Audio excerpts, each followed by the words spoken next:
Hey guys, welcome back to the BMW vlog and welcome to California. I'm actually in Palm Springs today, and the reason for that is this car. This is the BMW i7 7 Series all-electric, and today is the day where I get to actually drive this car. But before I do that, let me tell you a little bit about the design of the BMW i7 and of course the BMW 7 Series, because they kind of share the same design language.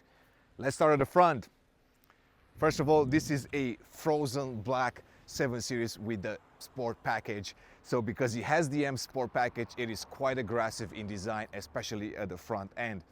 You can see right here a very massive front bumper, really large sculpted air intakes right there, and of course you also have functional vents for additional cooling.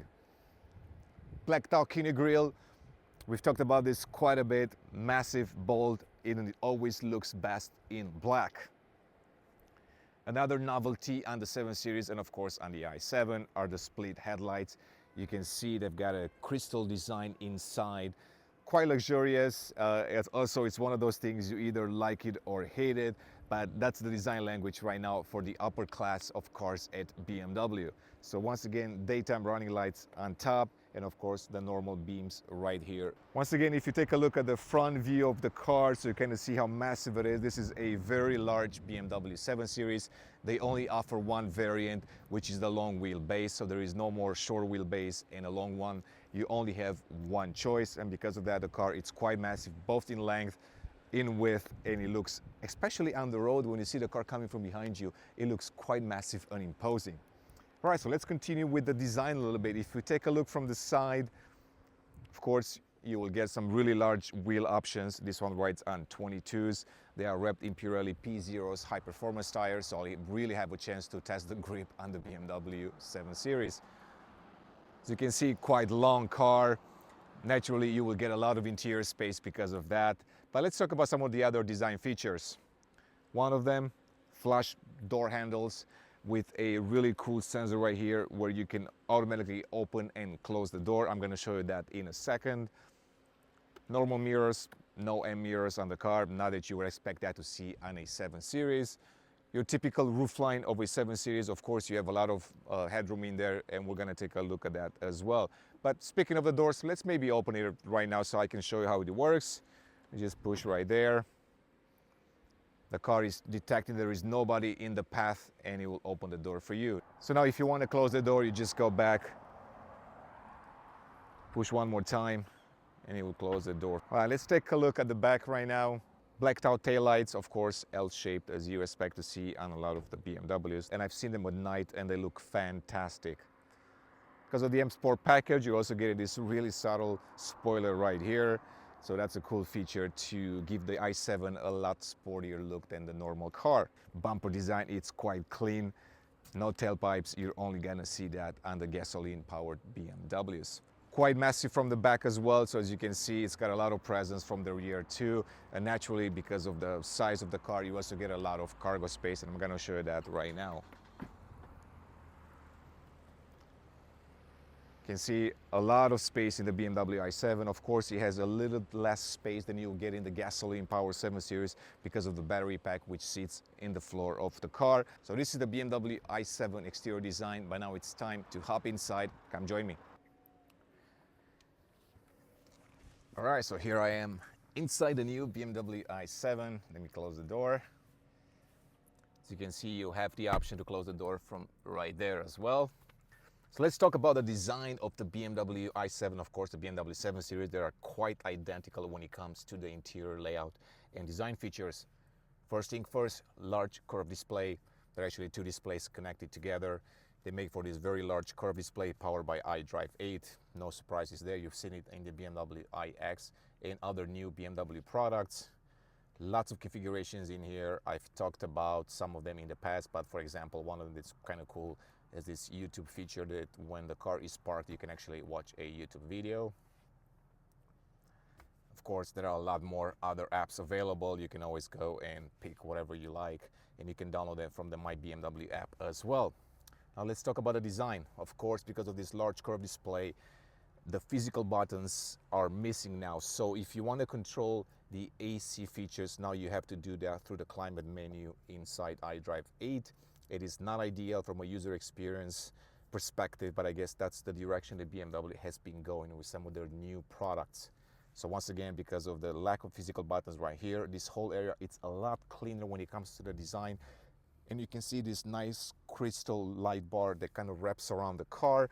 Of course, it changes color based on the ambient light, and I'm gonna be able to show you that in the B-roll footage, especially when it's a little bit darker outside. Speaking of some really cool design features inside the i7, the air vents are actually right now integrated right here around this light bar, so they're kind of hidden, yet they're still extremely functional. You can see another opening right there. So a really nice integration of this light bar along with the AC vents. Center console, 2 separate cup holders. The layout right here has been simplified quite a bit as well. Of course, you are getting this little toggle shifter instead of the normal beefy gear shift that you've seen in previous BMWs and 7 Series as well.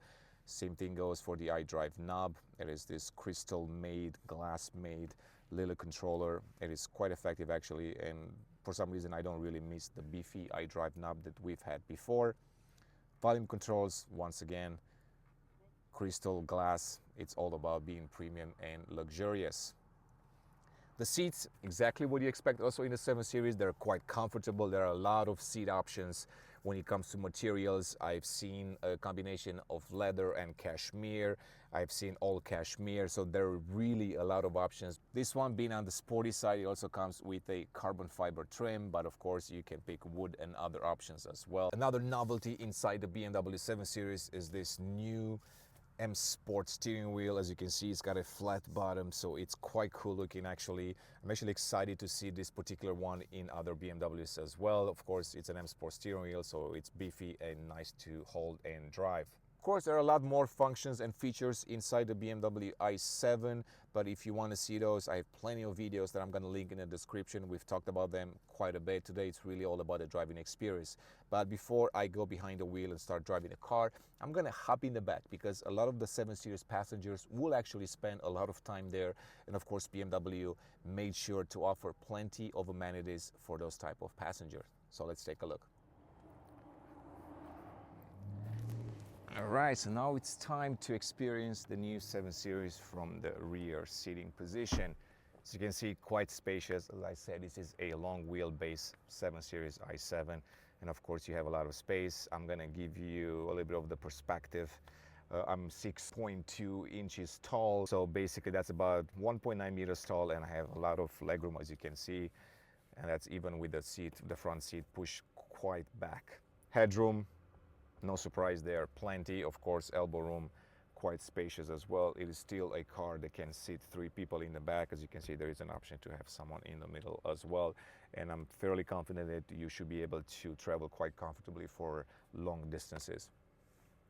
When it comes to some of the tech in the back seat, you can see right here this touchpad.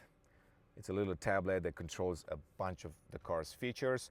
Sunroof, of course, you can see it extends all the way in the back, and of course it comes with some little graphics on there, so as soon as you change the ambient light, it will change that color too, and I will try to get that later today when it gets a little darker outside. I'm going to play with that feature as well. Now, speaking of cool features, and of course a first in a BMW, is this theater screen, and I'm going to put it down so you can kind of see what it looks like, how it unfolds, and I'm going to tell you more about the specs. So as you can see, as soon as you activate the theater screen, the sunshades go up, so you have a lot more privacy. Of course, it will help with viewing the screen when it's sunny outside. And as you can see right here, a massive 31-inch screen, 8K resolution. It comes with a 5G technology, so you can stream a lot of your favorite shows if you want to go to Netflix, Prime Video, YouTube, so on and so forth. You've seen this one in our previous videos, but it's just as impressive as the first time that I actually experienced it. And once again, I'm going to play around with this one, especially later today when it gets a little bit darker outside, so you kind of see the resolution, how impressive it actually is. So a cool optional feature in the BMW i7. Of course, you can use this as a business utility tool as well. It comes with an integrated camera, so if you want to have a conference call, you can do that from the comfort of the back seat. Very, very impressive, honestly. It is probably one of my favorite features inside the new BMW 7 Series and the i7. Other than that, plenty of USB-C ports. Of course, you need that for all of your devices. And of course, I'm going to show you right now the executive lounge position, because this is one that's, quite important for somebody traveling in the backseat of a 7 Series. All right, so this is the lounge position in the BMW i7. As you can see, the front seat tilts forward. It moves forward as well. And once it reaches that position, now the rear seat will lift up too. Of course, it's a slow operation, probably for safety reasons. And of course, it tilts backwards, so you have a more comfortable sitting position here. And the footrest comes up as well. If you want to relax and you have a driver, this would be extremely cool to have in the BMW 7 Series. And as you can see, it is quite comfortable. I also enjoy the fabric on this one. It's a really soft suede and very cool to put your head on. So once again, this is the executive lounge in the BMW i7 and 7 Series. Now it's time to actually go for a drive and see what the car can do. So let's hop behind the wheel and do that. So now I'm behind the wheel of the BMW i7, the first ever 7 Series electric. I'm actually in Palm Springs and I'm gonna go for a drive around these beautiful curvy roads, and I'll have a chance to really push the car and see what it can do. But of course, I'm also gonna go in the back seat at some point and see what the passenger experience it's like in the 7 Series, because this car, it's not all about driving dynamics. It's also really about comfort and providing plenty of amenities to your passengers. So one thing you might have heard by now, it's the electric sounds that the car makes. As you recall, BMW offers this package called the BMW Iconic Sounds. It's available in the electric cars. Some of the sounds were composed by Oscar winner Hans Zimmer. So right now I'm actually in the personal mode, but I'm going to go into sport. So right away you can hear a different sound, a lot more aggressive. Of course, the entire instrument cluster has changed. So now it's got this, bluish red color typical to M cars. And of course, the entire car is a lot sharper. No surprises there. We've seen the My modes in the BMW iX as well. But at a first glance, I can feel the steering input being sharper. Of course, there is a lot more feedback coming from the road. The suspension has stiffened up quite a bit, the 2-axle air suspension. And I can tell also that the softer tuning on the electric motors has changed. So it's a lot more aggressive and it helps you to push the car quite hard and quite fast.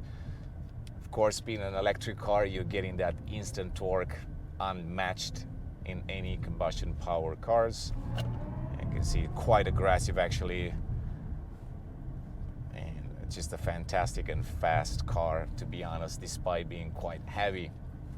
Of course, if you want to try different modes, you can always go into the efficient one. So basically in the efficient mode, the i7 comes with an efficient trainer, and it's a feature that will allow the car to learn your driving habits, and it will prioritize and maximize your energy consumption.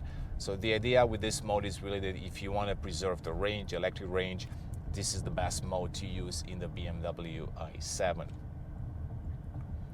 Now, if you want to customize this further, you can go into a personal mode, and there are a lot of different settings there. They actually call this the balance settings mode. And of course, you can go and individually adjust the throttle response, of course, the suspension, steering, so on and so forth. They also have this theater mode. So you've seen in the intro video the theater screen, 31-inch. If I go to my modes and I do the theater mode,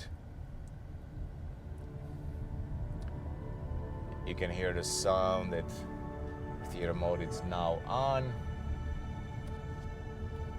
So basically you can control the features from the front seat as well. Sunshades are up for additional privacy. And if you go back, you can always switch back, so switch mode. And if you go into the relax mode, so now the idea in the relax mode is that you want to go for a comfortable long drive. The massaging feature in the seat has been activated, so I don't even have to control that feature on my own. I can feel the massaging feature actually working on my back right now. Quite cool. Of course, the iconic sounds tone has changed as well. As you can hear, it's a more serene sound compared to the more aggressive sound of this sport mode. Let me go back into sport because I want to have some fun here today despite being some slow traffic, which allows me to also test the brake regeneration. We haven't talked about that, but let me rehash what's available in the BMW i7 because it's kind of identical with the iX and the i4. So adaptive mode is the default brake recuperation mode. Basically, as soon as you put the car into the drive mode, the D mode, it will go into the adaptive mode. Of course, the adaptive mode, and I've talked about this recently actually in the BMW iX1, it comes with 3 different settings, a high, a medium, and a low, so you can further adjust the brake regeneration that's available in this mode. The adaptive mode is probably my favorite mode when it comes to brake regen because it does control the car's behavior when it comes to braking in certain situations, so you don't have to overthink it. It basically uses data from a lot of sensors and even the navigation to determine the level of recuperation needed and of course the level of braking. But if you're all about efficiency, you can always go into the B mode. That's the one paddle feel mode. And that's the one that's gonna be the most aggressive one. So you always have to be careful with that, especially if you're driving on curvy roads and the car constantly wants to be very aggressive on the braking part, then that's probably not the best one to use. Nonetheless, if you wanna get more juice back into the battery, that's probably the one to use. So speaking of that, let's switch to B a little bit. And give you my first impression of that. I mean, it's a heavy car, so clearly the braking feeling, it's different than you would get, for example, in the i4. The car has a lot of mass that has to stop, yet it's quite smooth actually. So even if you're going fast, like for example, if I want to brake here, the car can do it by itself. Then you can go back on the paddle.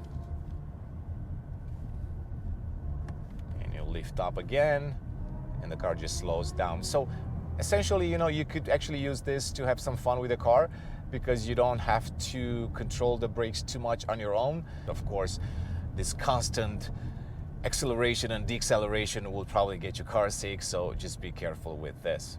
Of course, when it comes to the driving experience, this is a very heavy car and it's not aiming to be an M car or an M light car basically. So even though it's capable of achieving high speeds and going quite fast, there is a lot of body roll if you try to go too fast in the corners, despite having a lot of features to kind of keep you planted on the road and keeping that balance in check. The air suspension, it's great as you'd expect in a car in this class. Once again, BMW has done a very good job with the air suspension on the previous 7 Series and they've nailed this one as well. Of course, being the new flagship of the BMW family of cars, the new 7 Series comes with a lot of driver assistant functions, actually beyond the level of the BMW iX. Just to highlight some of them, you are getting a BMW driving highway assistant. I'm going to tell you more about that in a second. Also a highway exit assistant. There is also active line guiding and active cruise control with traffic light recognition available in some countries. There is also an intelligent speed assistant, once again available in some countries. And when it comes to the safety functions, an emergency stop assistant, collision warning with brake function for oncoming traffic, and even an exit warning available. To make your life easier to, for example, park a car of this size, the BMW i7 comes with the maneuver assistant with a remote function. There is also a parking assistant professional, and of course the reverse assistant professional you might have seen in our previous videos. And I'm going to make sure to include a link to those as well. So let's talk about the highway assistant. So basically this is the BMW level 2 plus function.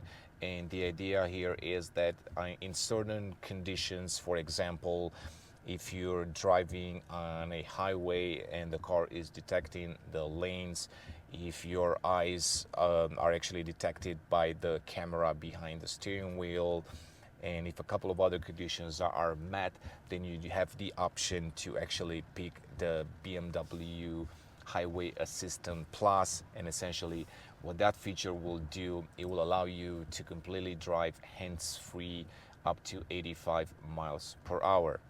Now, of course, the camera in front of you will try to constantly detect your eyes, and if it detects that your eyes are not in the center of the camera for 4 to 6 seconds, then it will basically disable the level 2+ function, and you will reverse back to the level 2, and you have to take over the steering wheel. You'll get a bunch of alerts to do that. Highway Exit Assistant is also quite cool actually, because it can actually do the highway exit for you with no limit on how many lanes it can change at a time. So in a nutshell, how it works, based on the navigation and the destination, it will detect when you need to exit. It will tell you to confirm that you want to exit, and then it will slowly start to change lanes one at a time. It will try to find a gap in the next lane, and also to ensure there is no car coming from behind you, and then it will safely move to the next lane, and so on and so forth till it gets to the exit. There is a caveat there, of course. If certain conditions are not met, then you have to confirm the lane change through the signal on the left side of the steering wheel for each lane. But if all the conditions are met, you only have to confirm once, and you will start doing the operation on its own. The integral steering in a BMW i7, it's actually standard, and it increases the agility of the car at moderate speeds. It also helps with cornering at high speeds. So to achieve that, basically the rear wheels are turned in either the same or the opposite direction to the front wheels, depending on the speed. Steering the rear wheels in the opposite direction to the front wheels at low speeds, it also enables easy maneuvering inside city centers, for example, by reducing turning circle by about 2.5 feet. Of course, the active roll stabilization also improves the agility and the handling position of the BMW i7 and the 7 Series. Active roll stabilization also increases comfort when driving in a straight line. The BMW i7 also comes with a near actuator wheel slip limitation. So that system basically, it ensures that you get the most traction on the road, even on slippery roads, and of course, additional stability. Acceleration is massive. I mean, as you can see here, I just need to press that throttle just a little bit and the car just goes. It's unbelievable fast. Once again, 563 horsepower. Of course, I can use this boost mode in a second, so you can probably see how the car will try to launch forward even faster. Cornering performance actually is surprisingly good for a car of this size. Actually, the body roll, it's not too bad, especially in the sport mode. And honestly, if you're not careful, you can travel at high speeds in no time. Of course, the steering feedback, it's a lot different than I will experience probably in the V8 760i, because there is not that much mass at the front. So steering, I expect it to be a lot lighter in the i7. Nonetheless, people that want to drive an i7 or a 7 Series don't really need a lot of road feedback or a lot of sharp steering inputs. Now let's switch back into the efficient mode, because I want to kind of drive as normal people do, so not constantly push the car. Of course, the overall ride, it's a lot softer. You can always change that by adjusting the individual settings. But this is a very comfortable mode actually to be in. When it comes to road noise and any noise coming from the outside inside the cabin of the i7, I can tell you that it is extremely, extremely quiet. BMW have done a really good job trying to isolate you from the exterior. So once again, road noise quite good in this car. Maybe not at the level of a Rolls-Royce, for example, but it is quite impressive. Now, having driven the prototype i7 and also the V8 powered 760i, I can tell you already that my preference will always be the i7. I've said it before and I'm gonna say it again. This is the future, not just for the brand, but also for the automotive industry. Some of us might dislike that. I personally have embraced the electrification world a very long time ago with my i3. I've had 4 of them, So every time there is a new electric BMW coming out, I'm quite excited to actually try it out and see how that technology progresses within BMW Group. Of course, in 2-3 years time, there will be a lot more options when it comes to BMW electric cars. You'll have the i5 next year, then the next generation Neue Klasse with a large variety of different electric models. But until then, of course, you have the iX, the i4, the i7, next year the i5. So there is an electric BMW for everyone at every price level. Now at the level of the 7 Series, clearly I encourage you to experience the i7 because I think you will fall in love with the driving experience. Naturally, if you have the convenience of a home charging station, then your life living with the electric car will be a lot easier than someone that has to public charge all the time. So overall, the BMW i7 is a very solid product. It is my favorite of the 7 Series lineup, and there are very few things that I believe BMW could have improved. Of course, one of them is probably the lack of physical buttons, which I still miss because I constantly try to reach for them. But nonetheless, I just have to get used to that. Other than that, there is plenty of tech inside to make up for some of those small shortcomings. So in a nutshell, this is the BMW i7 xDrive 60. There will be a more powerful i7 next year. I can only imagine what the i7 M70 can actually do. I'm truly hoping that BMW will just let me try that car on a track just for the hell of it, because I feel like it will be an extremely fun experience to take that massive power and instant torque on a track and just push the car hard. Of course, nobody will ever do that, and I don't expect any BMW 7 Series customer to ever go to the track. But always a fun exercise. So my day with the BMW i7 comes to an end. Now it's time to drive the V8 powered 760i. But before I do that, let me tell you a little bit more about the BMW i7. Once again, this is the first ever BMW 7 Series all electric. It is a normal progression in this automotive world today where everybody is moving towards electrification, and of course BMW wants to be part of that. So this is their first attempt at the 7 Series electric, and as you've seen in my driving experience in the intro video too, it is quite packed with a lot of technology, a lot of features, and honestly there are so many more other things that I can tell you about the car, but it will take too long, so it's always best to go to experience the car for yourself if you can. Overall, it is a great product. BMW has definitely nailed the driving experience. Of course, when it comes to charging and all of that, they made sure that you have all the available options to you. So it makes your life living with an electric car a lot easier. Price-wise, it starts at about $120,000 in the US. Of course, if you start adding features and options, it can quickly jump probably to $130,000, $140,000, even more probably for this particular variant. Of course, if you want more power, BMW has you covered. Next year, they will launch the BMW i7 M70, and they promise that that car will be the most powerful BMW ever made. So you'll have a couple of choices when it comes to your 7 Series electric in 2023. Overall, I was impressed with the driving experience. Of course, I was extremely impressed with the craftsmanship inside the car, the level of luxury, premium materials, and of course, lots of technology. And as you've seen that theater screen, it is absolutely phenomenal. As always, guys, thanks for watching. Please subscribe to our channel, hit the notification bell, and I will see you in my next video.